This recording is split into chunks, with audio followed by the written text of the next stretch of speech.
Hello बच्चों, my name is मोहक अग्रवाल। बच्चों, मैं आपके लिए एक और नया सेशन लेके आया हूं बायोमोलिक्यूल्स का। इस सेशन में हम एक और इम्पॉर्टेंट टॉपिक पर डिस्कशन करने जा रहे हैं जिसका नाम है फैक्टर्स अफेक्टिंग एंजाइम एक्टिविटी।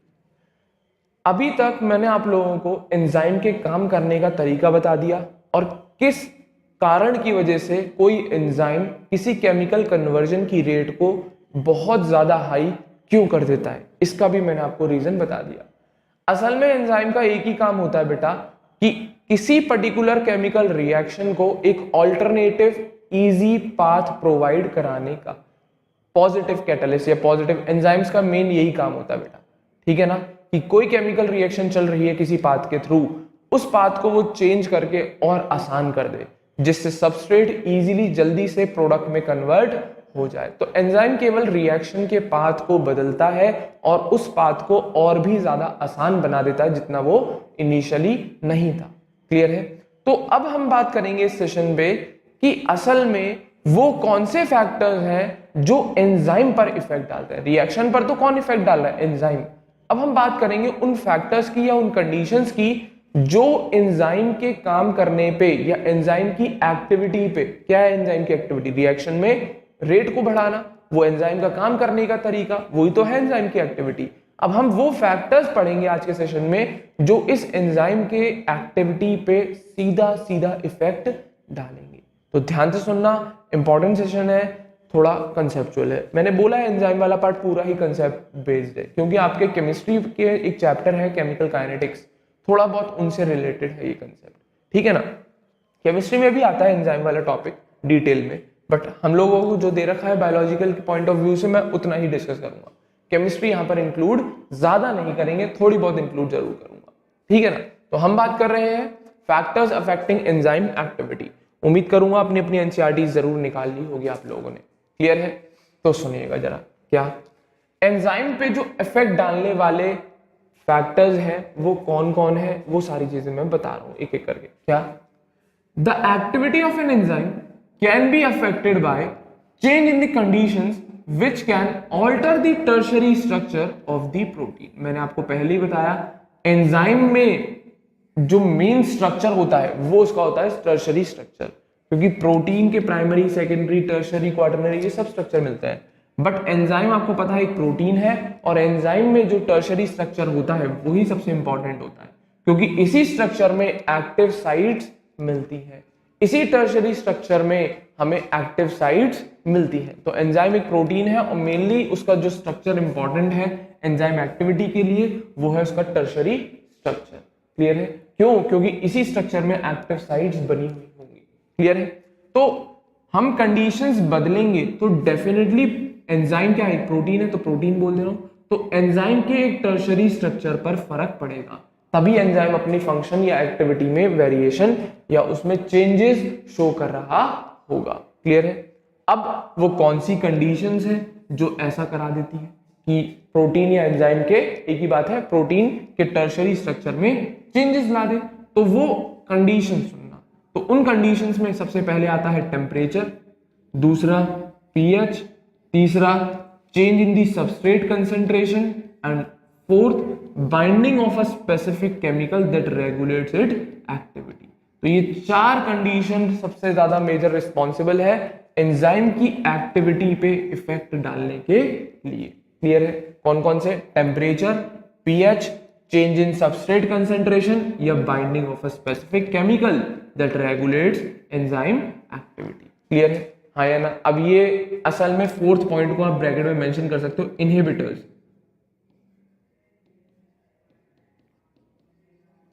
असल में ये फोर्थ जो लिखा हुआ है it is called inhibitors. Inhibitors कुछ नहीं, केमिकल्स ही होते हैं बेटा। कौन होते हैं बेटा इनहिबिटर्स? केमिकल्स को ही कहा जाता है। किसको? केमिकल्स को ही कहा जाता है, ठीक है ना। तो इनहिबिटर्स, ये बाइंडिंग ऑफ स्पेसिफिक केमिकल्स, वो केमिकल्स इनहिबिटर्स कहलाए जाते हैं जो एंजाइम की एक्टिविटी को रेगुलेट कराते हैं। तो ये चार बेसिक सी कंडीशन याद रखनी है आपको जो एंजाइम की एक्टिविटी पे सीधा सीधा फर्क डालती है। और कैसे फर्क डालेंगी? उसके प्रोटीन के टर्शरी स्ट्रक्चर में चेंजेस कर देंगी, कुछ और कुछ अलग तरीके से इफेक्ट शो करेंगे। क्लियर है? तो सबसे पहले मैं बात कर रहा हूं कंडीशन में टेम्परेचर और पीएच की।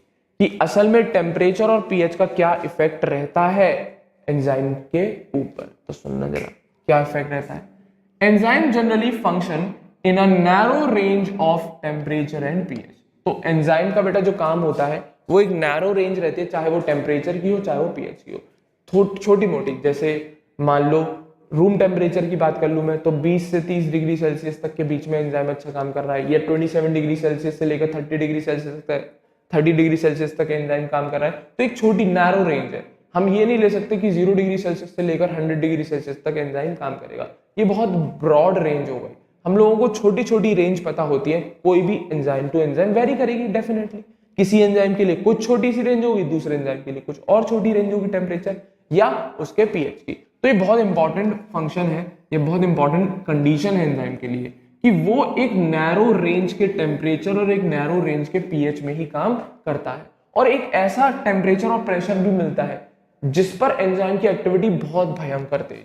उस कंडीशन को कहते हैं हम optimum temperature in case of temperature, या फिर एंड पीएच के केस में ऑप्टिमम पीएच कह देते हैं। क्या?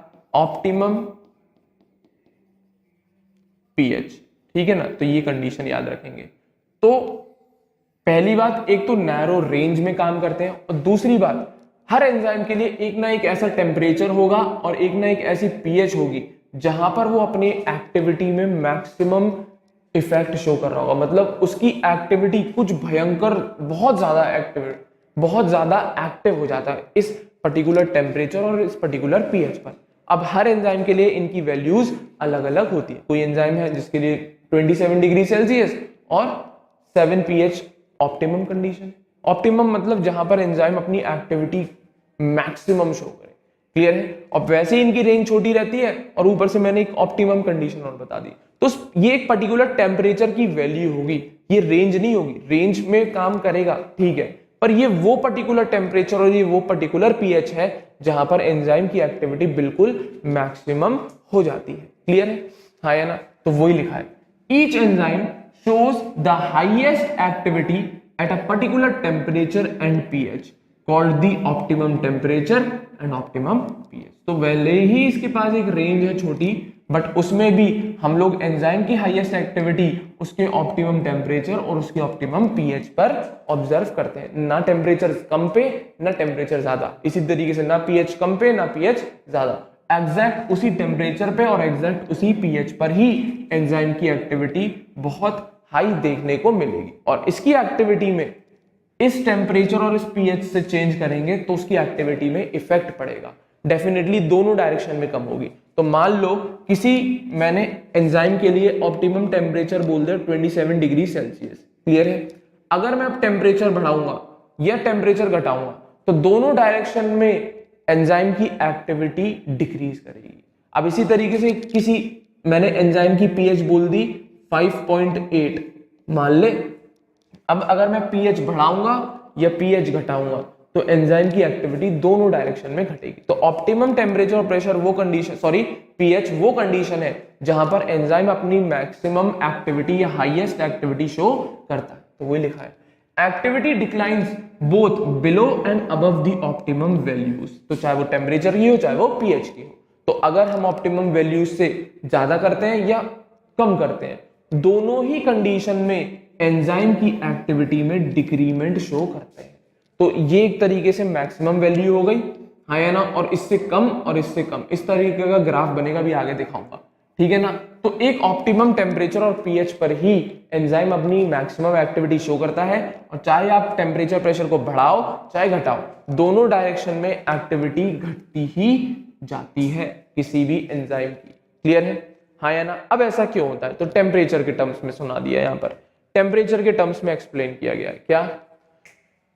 अगर हम टेम्परेचर को घटाते हैं, लो टेम्परेचर करते हैं, तो टेम्परेचर के कंडीशंस में एक्सप्लेन कर रखा है यहां पर। तो अगर हम टेम्परेचर को डिक्रीज करते हैं तो टेम्परेचर घटाने पर टेम्परेचर की वजह से एंजाइम इनएक्टिव हो जाता है, या एंजाइम की जो एक्टिविटी होती है वो स्लो डाउन हो जाती है। वैसे टेम्परेचर बढ़ाने पे भी घट रही है, पर वापस से सुनना, low temperature preserves the enzyme in a temporarily inactive state. तो क्या करेगा? सिंपल सी बात है, किसी भी ऑर्गेनिज्म या किसी भी चीज का टेम्परेचर बहुत कम कर दो तो उसके अंदर जो मेटाबॉलिक रिएक्शंस वगैरह चल रही होंगी वो सब स्लो डाउन हो जाती है। तो इसी तरीके से एंजाइम एक ऐसा केमिकल है या एक ऐसा कंपाउंड है जिसको अगर आप जिसके लिए टेम्परेचर बहुत कम कर दें तो एंजाइम अपनी एक्टिविटी में बहुत ज्यादा डिक्रीमेंट शो कर देगा, बट वो टेम्परेरीली होगा, परमानेंट इनएक्टिव नहीं होगा। वो कुछ टाइम के लिए, जब तक टेम्परेचर कम है तब तक वो इनएक्टिव है, वापस से आप टेम्परेचर बढ़ा दोगे, ऑप्टिमम तक ले आओगे, वापस से वो काम करना शुरू हो जाएगा। तो वही बोल रहा है लो टेम्परेचर, जनरली किसी भी चीज को प्रिजर्व करके रखने के लिए हम लोग टेम्परेचर ठंडा कर देते हैं क्योंकि उस टेम्परेचर ठंडा करने की वजह से वो जल्दी खराब नहीं होता। तो वही लिखा है लो टेम्परेचर क्या करेगा, प्रिजर्व कर देगा एंजाइम को, किसमें, एक उसको रोक दिया, अब तू इसी स्टेट में रहेगा, टेम्परेरीली लिखा है, परमानेंटली नहीं लिखा, टेम्पोरेरीली, ठीक है, इन एन इनएक्टिव स्टेट। हाँ या ना, तो लो टेम्परेचर पे प्रिजर्वेशन हो जाता है एंजाइम का, क्योंकि टेम्परेचर ठंडा करने पर एंजाइम की एक इनएक्टिव स्टेट आ जाती है जो परमानेंट नहीं होती, टेम्परेरी होती है। क्लियर है? वहीं पे अगर हम टेम्परेचर बढ़ाएं तब क्या होगा, तो high temperature destroys enzymatic activity, पर टेम्परेचर बढ़ाने पे तो वो खत्म कर देता है।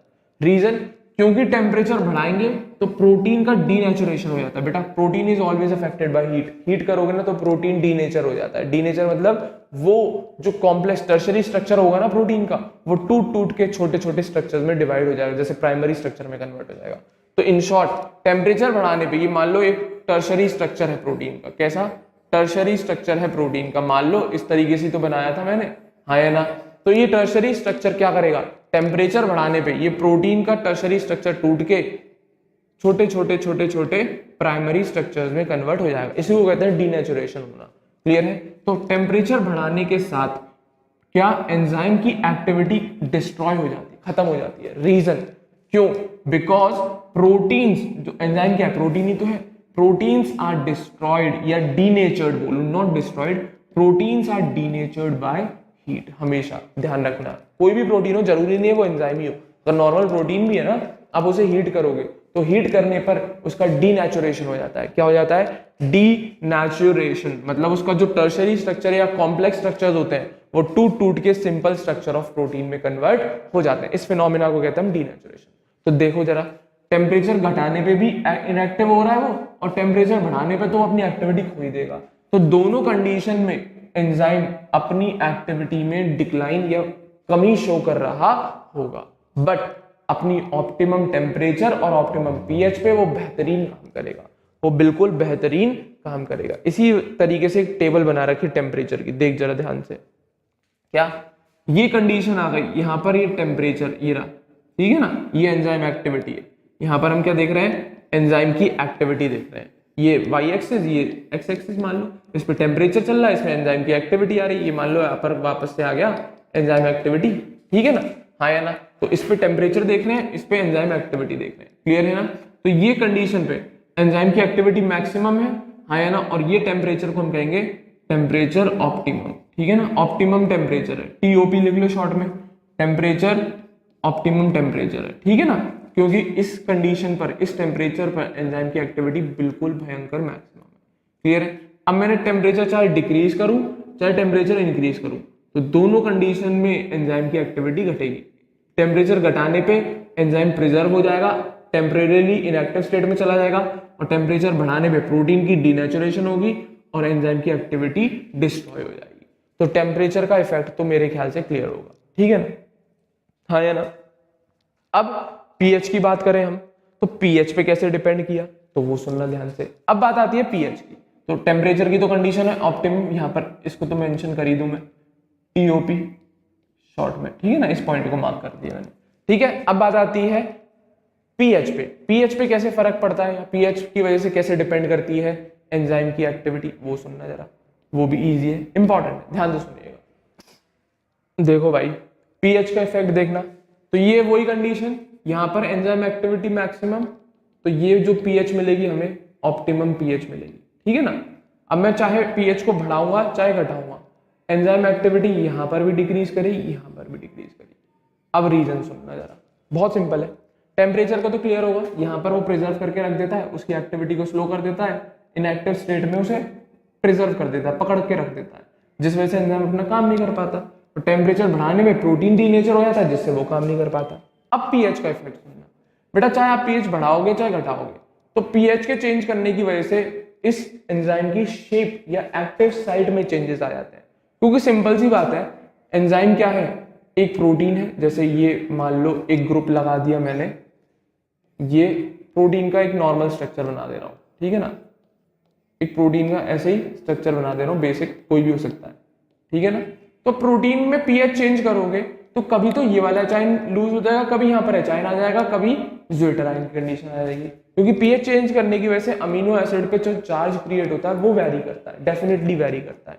तो आप पीएच बढ़ाओगे और घटाओगे तो दोनों कंडीशन में ये अमीनो एसिड पे की शेप बदलेगी, इसका चार्ज क्रिएशन जो होगा या चार्ज डिस्ट्रीब्यूशन होगा वो बदलेगा, जिस वजह से एंजाइम की एक्टिव साइट की शेप में चेंजेस आ जाते हैं। तो इस कंडीशन के आने की वजह से पीएच बदलने पर इनके चार्जेस डिफरेंट हो जाते हैं, कभी ये नेगेटिव हो जाता है, कभी ये NH3 पॉजिटिव कंडीशन हो जाती है, वो डिपेंड करता है पीएच पर, ठीक है ना। और कभी कभी ये नेगेटिव ये पॉजिटिव दोनों क्रिएट हो जाता है, तो उसकी वजह से चार्ज डिफर करेगा, और चार्ज बदला अमीनो एसिड का तो जो एंजाइम की एक्टिव साइट की शेप होगी वो बदल जाती है, जिस वजह से एंजाइम की एक्टिविटी कम हो जाती है। तो चाहे आप पीएच बढ़ाओगे तब भी कम होगी, पीएच घटाओगे तब भी कम होगी enzyme activity, but optimum pH पर वो अपनी मैक्सिमम एक्टिविटी शो करेगा। और हाँ, अगर हम पीएच को बढ़ा के बहुत ज्यादा एक्सट्रीम तक ले जाते हैं तो वहां पर हम लोग बोल देते हैं कि प्रोटीन डीनेचर, क्योंकि टेम्परेचर की वजह से डीनेचरेशन होता है। तो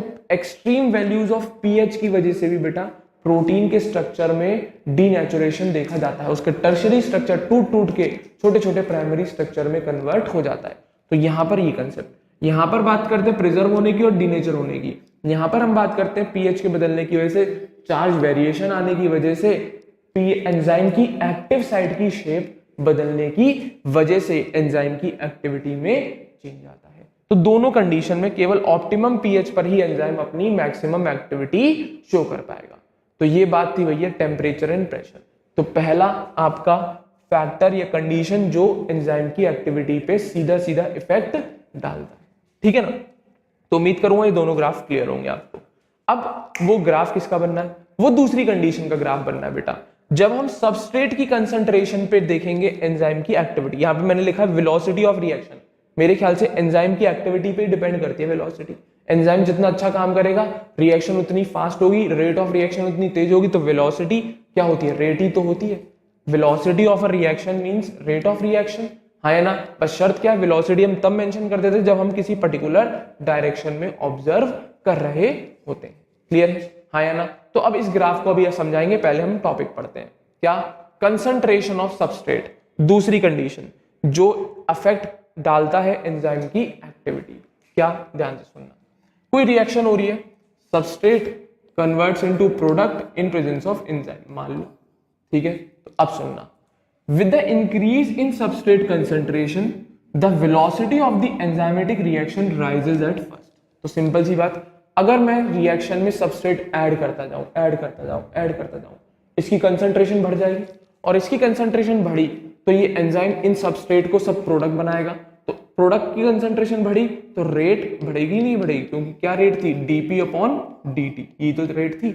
अब मैंने इसको इंक्रीज किया, ये जितना डालता जाऊंगा उतना ज्यादा प्रोडक्ट बनता चलेगा, तो प्रोडक्ट में कंसंट्रेशन इंक्रीज कर देगी, तो ये बढ़ा, तो मेरे हिसाब से रिएक्शन की रेट भी इंक्रीज करती चलेगी। बट ये काम होगा इनिशियली, क्या, जब शुरुआत में ये काम कर रहे हैं हम, धीरे धीरे सबस्ट्रेट की कंसंट्रेशन बढ़ाते जा रहे हैं, जिसकी वजह से सबस्ट्रेट प्रोडक्ट बनेगा और प्रोडक्ट की अमाउंट भी बढ़ती जाएगी, जिसकी वजह से रेट ऑफ रिएक्शन इंक्रीज कर जाती है। क्लियर है, बट इनिशियली बात चल रही है, क्या, इनिशियली धीरे धीरे स्टार्ट कर रहे हैं, तो इनिशियली रेट इंक्रीज करती जा रही है, क्योंकि ज्यादा सबस्ट्रेट डाला और एंजाइम उस सबस्ट्रेट को प्रोडक्ट में ज्यादा कन्वर्ट कर रहा है, प्रोडक्ट का अमाउंट ज्यादा बन रहा है। क्लियर है, बट ये काम होता है शुरुआत में, बट जैसे जैसे हम लोग धीरे धीरे और सबस्ट्रेट की कंसंट्रेशन बढ़ाते हैं तो ऑपोजिट इफेक्ट शो होना शुरू हो जाता है। तो वही लिखा है, the reaction ultimately reaches a maximum velocity which is not exceeded by any further rise in concentration of the substrate। तो वही बोल रहा हूं मैं, इनिशियली तो ये काम बढ़ेगा क्योंकि ये डीपी की वैल्यू बढ़ती चलेगी, बट एक लिमिट आ जाएगी जिसके आगे आपने कंसंट्रेशन अगर बढ़ाई भी सबस्ट्रेट की तो इस प्रोडक्ट की फॉर्मेशन पर कोई इफेक्ट नहीं पड़ेगा। क्या बोला मैंने? तो इनिशियली जब आप इसको इंक्रीज कर रहे हो, ऐड कर रहे हो सबस्ट्रेट, तो प्रोडक्ट का अमाउंट बढ़ता जा रहा है, प्रोडक्ट का अमाउंट बढ़ता जा रहा है, जिसकी वजह से रेट इंक्रीज कर गई। बट इसकी भी तो कोई लिमिट होगी ना। तो एक ऐसी लिमिट आ जाती है जिसके आगे आप सबस्ट्रेट कितना भी ऐड कर लो, ये रेट में कोई इंक्रीमेंट नहीं होता। इसी रेट को तो आप वेलोसिटी बोल रहे हो भाई, वेलोसिटी बोल रहे हो। तो उस कंडीशन पे हम इसे कह देंगे वी मैक्सिमम। क्या बोल देते हैं? मैक्सिमम वेलोसिटी अटेन कर ली इस रिएक्शन ने, इससे ज्यादा रेट में इंक्रीमेंट नहीं आ सकता। अब ऐसा क्या हुआ? प्रोडक्ट एक मैक्सिमम सैचुरेशन लेवल को अटेन कर चुका होगा। और ये कब होगा? जब सबस्ट्रेट प्रोडक्ट में कन्वर्ट नहीं होगा सारा का सारा, जितना आपने ऐड किया उतना। इसका एक ही रीजन हो सकता है, एंजाइम। क्या? इसका एक ही कारण हो सकता है, एंजाइम। क्यों? सुनना जरा। सपोज करो मेरे पास एंजाइम के 50 मॉलिक्यूल है। कितने एंजाइम के मॉलिक्यूल है? 50 मॉलिक्यूल ऑफ एंजाइम है और प्रोडक्ट बनना है। अब मैंने इधर से सबस्ट्रेट ऐड किया, पहले 10 थे, मैंने 20 किया, वो सब कन्वर्ट हो जाएंगे। 30 किया, वो सब कन्वर्ट हो जाएंगे। 40 किया, वो सब कन्वर्ट हो जाएंगे। तो रेट बढ़ती जा रही है। तो इनिशियली इसके 10 मोल थे या 10 मॉलिक्यूल थे मेरे पास सबस्ट्रेट के।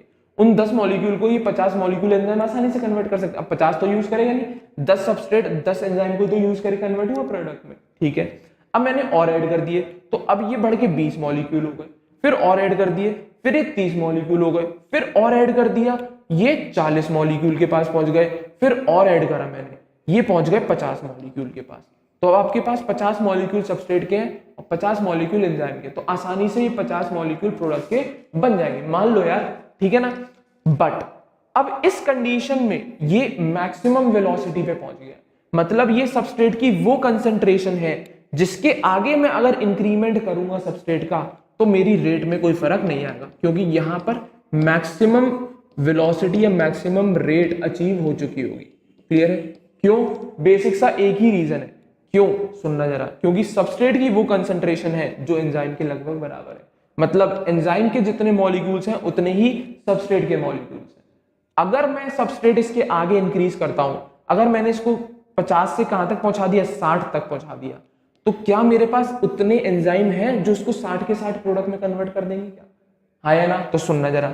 अब मैं 50 जो कंसंट्रेशन फिक्स हो गई है अब सबस्ट्रेट की, इसके आगे मैं चाहे इसकी कितनी भी कंसंट्रेशन बढ़ा लूं, प्रोडक्ट नहीं बनेगा मुझे। हाँ या ना? क्योंकि मैंने इसको 60 किया तब भी मेरे को 50 मॉलिक्यूल ही मिल रहे थे प्रोडक्ट के। मैंने इसको 100 कर दिया तब भी 50 मॉलिक्यूल ही मिल रहे थे मुझे प्रोडक्ट के। तो यहां पर डीपी की वैल्यू बदली क्या? बिल्कुल नहीं। तो जब डीपी की वैल्यू नहीं बदली तो रेट की वैल्यू क्यों बदलेगी? तो वही लिखा हुआ है यहाँ पर। क्या? तो सबस्ट्रेट की एक धीरे धीरे रेट इंक्रीज करते करते एक मैक्सिमम लेवल को अटेन कर लेती है, जिसके आगे आप चाहे सबस्ट्रेट कितना भी ऐड कर दो, रेट पे कोई फर्क नहीं आता। क्यों? क्योंकि अमाउंट ऑफ प्रोडक्ट उतना ही बन रहा है जितना पहले बन रहा होगा बिना कंसंट्रेशन बढ़ाए। ऐसा होने का कारण केवल एक ही होगा, एंजाइम। क्यों? एंजाइम के मॉलिक्यूल कम पड़ गए होंगे सबस्ट्रेट के मॉलिक्यूल्स के सामने।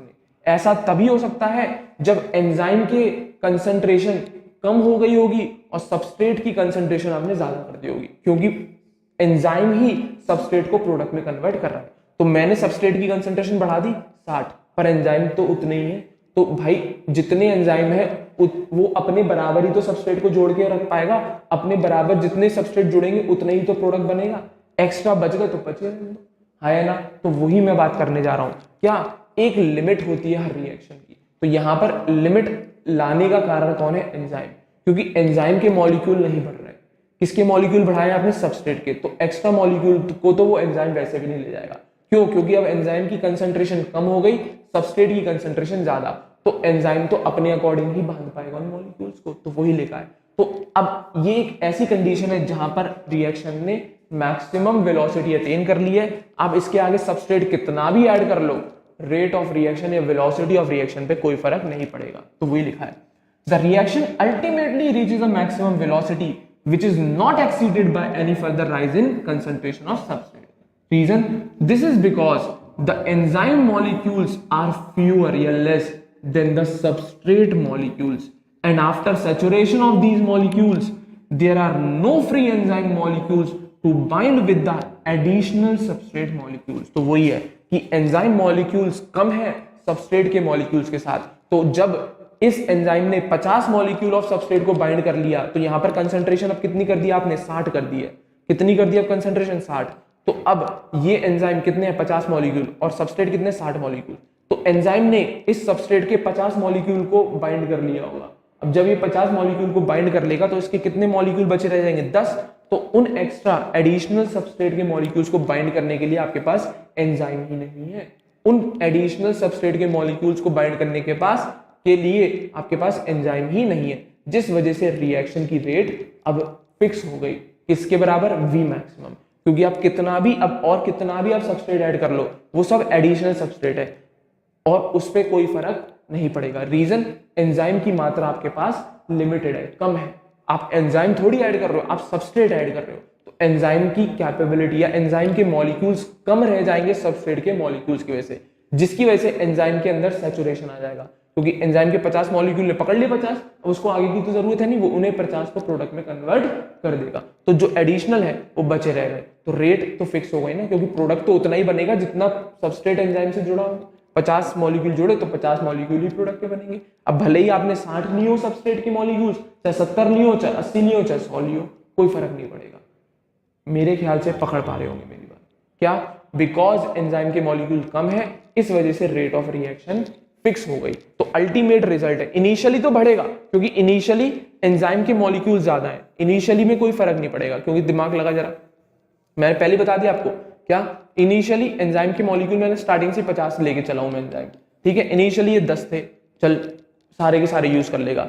अब मैंने इसे 10 से 20 कर दिया, तब भी सारे, तो देख जितना मैं बढ़ा रहा हूं कंसंट्रेशन बढ़ेगी प्रोडक्ट की, तो डीपी बढ़ेगा, डीपी की वजह से वेलोसिटी बढ़ती चली जाएगी, वेलोसिटी ऑफ RxN, ठीक है ना, वेलोसिटी बढ़ती चली जाएगी। तो 20 से मैंने इसे 30 कर दिया तो और बढ़ेगी, बिल्कुल। 30 से मैंने 40 कर दिया और बढ़ गई रेट, 40 से मैंने 50 कर दिया और बढ़ गई रेट।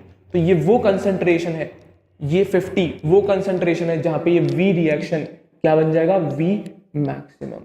क्लियर है? अब इसके आगे तू कंसंट्रेशन बढ़ा ले, कोई फर्क नहीं पड़ेगा, चाहे 60 कर ले, चाहे 70 कर ले, चाहे 80 कर ले, चाहे 100 कर ले। तो ये वो कंसंट्रेशन है सबस्ट्रेट की जहां पर रिएक्शन की वेलोसिटी मैक्सिमम है। इसके आगे आप कितना भी सबस्ट्रेट एडिशनल ऐड कर लो, रेट पे कोई फर्क नहीं पड़ेगा, क्योंकि रेट ने मैक्सिमम वेलोसिटी अटेन कर ली है। रीजन, क्योंकि आपके पास इस कंसंट्रेशन के आगे एंजाइम के मॉलिक्यूल्स कम है, सबस्ट्रेट के मॉलिक्यूल्स ज्यादा है। तो जो एक्स्ट्रा मॉलिक्यूल्स होंगे वो बचे रह जाएंगे, जितने एंजाइम के मॉलिक्यूल है वो उतने सबस्ट्रेट के मॉलिक्यूल को अपने साथ बाइंड अप करके प्रोडक्ट में ही कन्वर्ट करेगा, उससे ज्यादा एक एक्स्ट्रा मॉलिक्यूल वो नहीं लेगा। क्लियर है? इस वजह से इस कंसंट्रेशन पर V मैक्सिमम आई। इसके आगे आप कितना भी सबस्ट्रेट बढ़ा लो, रेट या वेलोसिटी ऑफ रिएक्शन में कोई फर्क नहीं जाएगा, रेट या वेलोसिटी ऑफ रिएक्शन में कोई फर्क नहीं जाएगा। उम्मीद कर रहा हूं समझ में आ गया होगा। तो सबस्ट्रेट की कंसंट्रेशन पे पहले तो इनिशियली डायरेक्टली डिपेंड कर रहा है, तो V या रेट पे directly concentration of substrate initially, कैसे? इनिशियली, हाँ है ना, इनिशियली, पर बाद में जाके V directly proportional to substrate की कंसंट्रेशन की पावर 0। मतलब इनिशियली तो डायरेक्टली डिपेंड कर रहा है, बाद में इंडिपेंडेंट हो गया आफ्टर सैचुरेशन रेशन, ठीक है ना। तो इनिशियली तो डायरेक्टली डिपेंड कर रहा है सबस्ट्रेट की कंसंट्रेशन पे, बाद में जाके इंडिपेंडेंट हो गया। रीजन, एंजाइम के मॉलिक्यूल्स कम रह गए होंगे सबस्ट्रेट के मॉलिक्यूल्स से, ये ध्यान रखेंगे, ठीक है ना। आगे बात करूं मैं, मेरे ख्याल से ये क्लियर होगा। अब ग्राफ देखो, ग्राफ से समझ में आ जाएगा। देखो ये एंजाइम एक्टिविटी है, वेलोसिटी ऑफ रिएक्शन, और ये सबस्ट्रेट की कंसंट्रेशन है। तो देख इनिशियली बढ़ी बढ़ी बढ़ी बढ़ी बढ़ी और ये आ गए मैक्सिमम लेवल, यहां पर मान लो मैक्सिमम लेवल। तो ये वो सबस्ट्रेट की कंसंट्रेशन है, हाँ है ना, ये वो सबस्ट्रेट की कंसंट्रेशन है जहां पर वेलोसिटी क्या हो गई? मैक्सिमम, फिक्स हो गई। अब इसके आगे तो सबस्ट्रेट कितना भी बढ़ा ले, इसके आगे तो सबस्ट्रेट कितना ही बढ़ा ले, ये ग्राफ एक पैरेलल ही जाएगा, इसमें कोई इंक्रीमेंट नहीं आएगा। ये जो ग्राफ है अब एक्स एक्सिस के पैरेलल हो जाएगा, मतलब कांस्टेंट हो गई वैल्यू, V मैक्सिमम की वैल्यू कांस्टेंट हो गई। आप सबस्ट्रेट कितना भी इंक्रीज कर लो, अब आगे कोई इंक्रीमेंट नहीं होगा रेट ऑफ रिएक्शन या वेलोसिटी ऑफ रिएक्शन में, मैक्सिमम आ गए। तो ये कौन सी? सैचुरेशन लेवल है। कौन सा लेवल है? सैचुरेशन लेवल है, ठीक है ना। तो V मैक्सिमम अटेन हो गया, कारण क्योंकि इस कंडीशन पे आगे या इस कंसंट्रेशन के आगे एंजाइम के मॉलिक्यूल्स कम हो जाएंगे, सबस्ट्रेट के मॉलिक्यूल ज्यादा, जिस वजह से एंजाइम ही कराएगा प्रोडक्ट में कन्वर्ट। जब एंजाइम के मॉलिक्यूल ही नहीं है ज्यादा आपके पास, तो कंसंट्रेशन कैसे इंक्रीज कर पाओगे? बट यहाँ पे इनिशियली एंजाइम के मॉलिक्यूल्स कम है, सबस्ट्रेट के एंजाइम के मॉलिक्यूल्स ज्यादा है और सबस्ट्रेट के मॉलिक्यूल्स आप धीरे धीरे इंक्रीज कर रहे हो। तो डेफिनेटली इंक्रीज करोगे तो एंजाइम उतने ज्यादा सबस्ट्रेट बाइंड करता जाएगा, तो रेट या वेलोसिटी ऑफ रिएक्शन इंक्रीज करती जाएगी इनिशियली, बट एक सेचुरेशन लेवल पे आने के बाद रेट में कोई फर्क नहीं आएगा। रीजन, एंजाइम के मॉलिक्यूल्स कम पड़ जाएंगे रेट को बढ़ाने के लिए।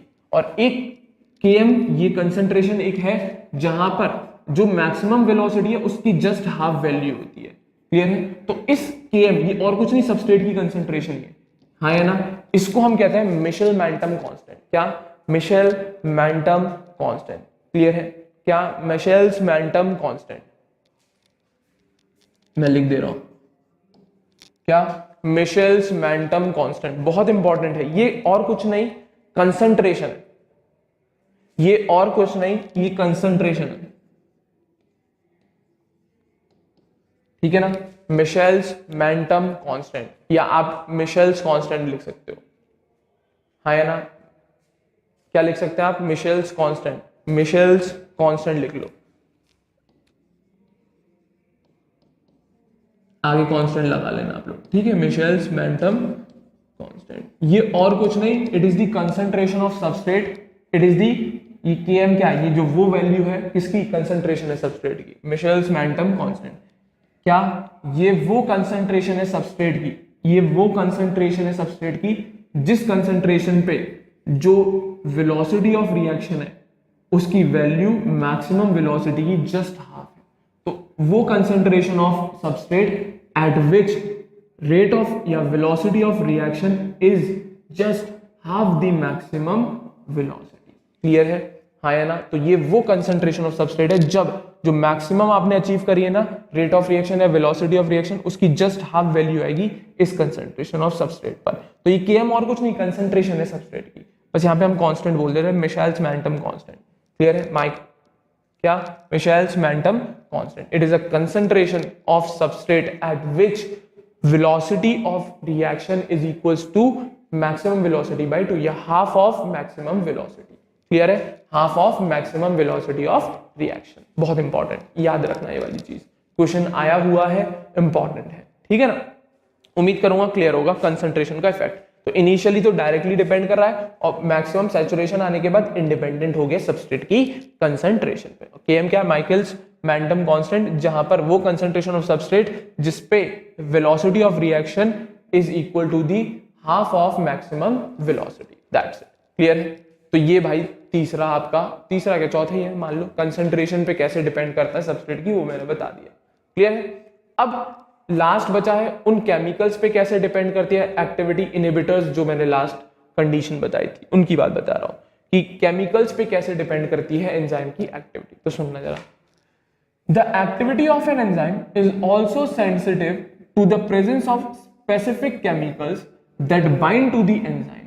तो एंजाइम की एक्टिविटी उन केमिकल्स पे भी डिपेंड करती है जो एंजाइम के ऊपर जाके बैठ जाते हैं, चिपक जाते हैं, बाइंड हो जाते हैं। क्लियर है? आगे सुनना, when the binding of the chemical shuts off enzyme activity, the process is called inhibition and the chemical is called inhibitor। तो सुनना जरा, मान लो कोई एंजाइम है, क्या है ये? मान लो कोई एंजाइम है, ठीक है। इस एंजाइम पर कोई एक ऐसा केमिकल आके बैठ गया, कोई अननोन केमिकल, अननोन क्या, एक ऐसा अजीब सा केमिकल आके बैठ गया जिसकी वजह से इसकी एक्टिविटी बंद हो गई, ये इनहिबिटर है, आई लिख दिया। तो इस केमिकल के आने की वजह से एंजाइम इनएक्टिव हो गया, इनएक्टिव एंजाइम।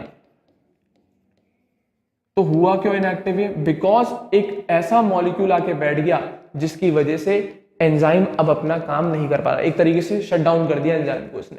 तो इस इनहिबिटर ने आके इस एंजाइम को शट डाउन कर दिया। क्लियर है? ऐसे मान सकते हो। क्लियर है? तो वही लिखा है, when the binding of a chemical shuts off enzyme activity, the process is called inhibition and the chemical is called inhibitor। तो ये क्या है? वो केमिकल्स जिनकी वजह से एंजाइम का काम करना बंद हो जाता है, शट डाउन हो जाता है। और हाँ, ये वो केमिकल है जो सबस्ट्रेट नहीं है, बिल्कुल सबस्ट्रेट से अलग केमिकल है।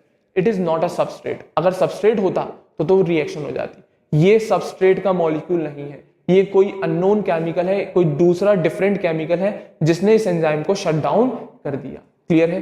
इसकी एंजाइम की एक्टिविटी खत्म कर दी। तो इस फिनोमिना को हम कहते हैं, इस प्रोसेस को इनहिबिशन, और ये जो केमिकल आया है इसे कहते हैं हम इनहिबिटर्स। तो इस तरीके से इफेक्ट डालता है। क्लियर है? एक इफेक्ट और होता है जिसको हम कहते हैं कॉम्पिटिटिव इनहिबिशन। ये तो इनहिबिशन है नॉर्मल, जिसमें जो मॉलिक्यूल आया उसकी शेप बिल्कुल डिफरेंट है सबस्ट्रेट से। एक आता है केस कॉम्पिटिटिव इनहिबिटर का। इसमें क्या होता है, बहुत सिंपल कंसेप्ट है, ध्यान से सुनना जरा। ये मान लो एक्टिव साइट है, मैंने बताया था लॉक एंड की का फॉर्मूला होता है, ठीक है। ये कौन है, एंजाइम है। तो असल में बेटा आपके पास दो कंडीशन होती है। इसमें क्या होता है, ये मान लो मैंने बना दिया सबस्ट्रेट का मॉलिक्यूल, और ये सबस्ट्रेट वो है जो इस एक्टिव साइट में आसानी से बढ़िया तरीके से फिट हो जाता है। तो क्या होता है कॉम्पिटिटिव इनहिबिशन में, एक दूसरा डिफरेंट मॉलिक्यूल होता है, सबस्ट्रेट नहीं होता वो दूसरा कोई डिफरेंट मॉलिक्यूल होता है, बट उसकी जो शेप होती है वो बिल्कुल आइडेंटिकल होती है सबस्ट्रेट की शेप के। क्या बोला मैंने, अब ये कंसेप्ट ध्यान से सुनना। एक केमिकल है जिसकी शेप बिल्कुल आइडेंटिकल है सबस्ट्रेट की शेप के जैसी। क्लियर है?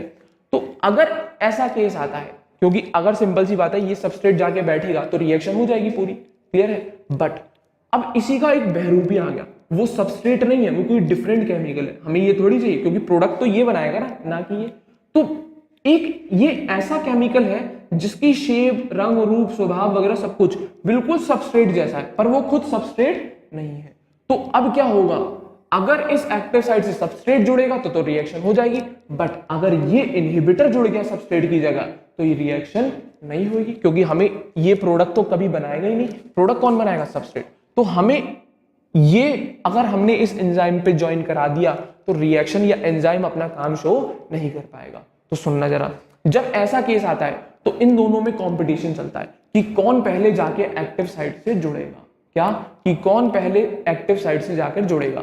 अगर सबस्ट्रेट जुड़ता है तो रिएक्शन में कोई दिक्कत नहीं, बट ये इनहिबिटर इतने एफिशिएंट होते हैं बेटा कि इस एक्टिव साइट पे इस सबस्ट्रेट को जुड़ने ही नहीं देंगे। इसको डरा धमका के लड़ाई कर लेंगे और खुद जाके एक्टिव साइट पर बैठ जाएंगे। तो कॉम्पिटिटिव, क्या सबस्ट्रेट और इनहिबिटर के बीच में एक कॉम्पिटिशन हुआ और जीता कौन, इनहिबिटर, और वो जाकर एक्टिव साइट पर बैठ जाएगा। और ये अगर एक्टिव साइट पे बैठा तो एंजाइम का कोई फायदा हुआ क्या, क्योंकि एंजाइम प्रोडक्ट बनाने के लिए आए हैं। अब जब सबस्ट्रेट ही नहीं पहुंचेगा एंजाइम के पास तो एंजाइम कैसे अपना काम कर पाएगा। तो पहुंच कौन गया उसकी जगह पे, इनहिबिटर। कौन पहुंच गया, इनहिबिटर। तो एक कंपटीशन हुआ इनहिबिटर और सबस्ट्रेट में, तो जीता कौन, इनहिबिटर, जिसकी वजह से एंजाइम अपनी एक्टिविटी शो नहीं कर पाएगा। तो अगर हम पिछले केस में बात कर रहे थे तो वहां पर हमने सबस्ट्रेट का जिक्र ही नहीं किया। वो इनहिबिटर कोई अलग ही केमिकल था जो एंजाइम पे जाकर बैठ गया, उसकी शेप वेप बिल्कुल डिफरेंट थी सबस्ट्रेट से, वो जाके बैठ गया और एंजाइम को शट डाउन कर दिया। वो कंसेप्ट केवल इनहिबिटर का केस है। बट यहां पर जो इनहिबिटर लाए हैं उसका रंग, रूप, डिजाइन सब कुछ सबस्ट्रेट जैसी है। एंजाइम पहचान नहीं पाता कि सबस्ट्रेट है या इनहिबिटर है और वो उसे बाइंड कर लेता है, जिसकी वजह से एंजाइम की एक्टिविटी बेकार हो जाती है। तो अब इनहिबिटर को तो पता है ना मैं चालाकी कर रहा हूं, क्योंकि इनहिबिटर ने बिल्कुल सबस्ट्रेट जैसी शक्ल ले ली है और इन दोनों में कंपटीशन चलता है और जीतता कौन है, इनहिबिटर। तो वही लिखा है, when the inhibitor closely resembles the substrate in its molecular structure and inhibits the activity of the enzyme, it is known as competitive inhibitor. Clear है?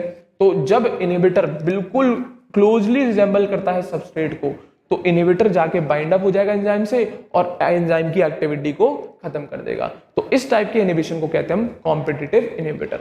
अब ऐसा हुआ क्यों? Due to the close structural similarity with the substrate, the inhibitor competes with the substrate for the substrate binding site of the enzyme. तो क्योंकि इसका structure बिल्कुल इसके साथ रिजेंबल करता है तो इन दोनों के बीच में कॉम्पिटिशन चलता है।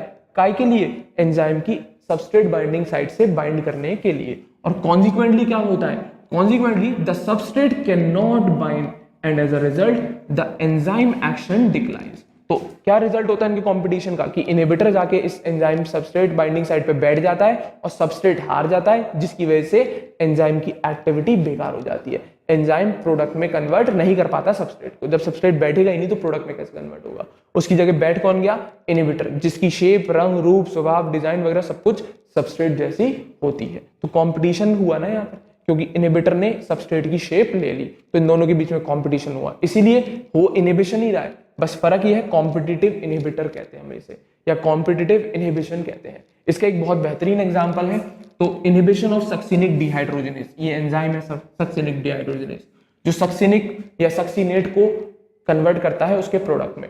तो सक्सिनिक एसिड या सक्सिनिक डिहाइड्रोजिनेज जो एंजाइम है उसके लिए मैलोनेट जो है वो इनहिबिटर का काम करता है, कॉम्पिटिटिव इनहिबिटर, क्योंकि ये सक्सिनिक डिहाइड्रोजिनेज मैलोनेट और सक्सिनेट में फर्क नहीं कर पाता है। और सबस्ट्रेट कौन है? सक्सिनेट। इनहिबिटर कौन है? मैलोनेट। तो वही लिखा है, inhibition of succinic dehydrogenase by malonate which closely resembles the substrate succinate in structure. तो एक बहुत बेहतरीन एग्जांपल है, याद कर लेना, क्वेश्चन आया हुआ है इसी एग्जांपल पर, ठीक है ना। क्या कॉम्पिटिटिव इनहिबिशन का एग्जांपल पूछा था, कौन से एंजाइम पे लगता है? सक्सिनिक डिहाइड्रो, ये मान लो एंजाइम कौन है? Succinic dehydrogenase.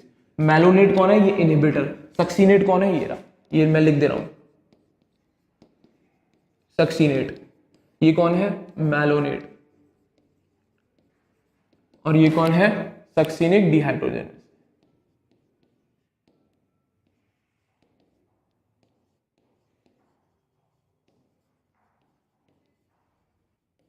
ठीक है ना। तो क्या हुआ? सक्सिनेट की जगह जाके मैलोनेट बैठ गया और एंजाइम की एक्टिविटी को खत्म कर दिया। Competitive inhibition. कौन सा?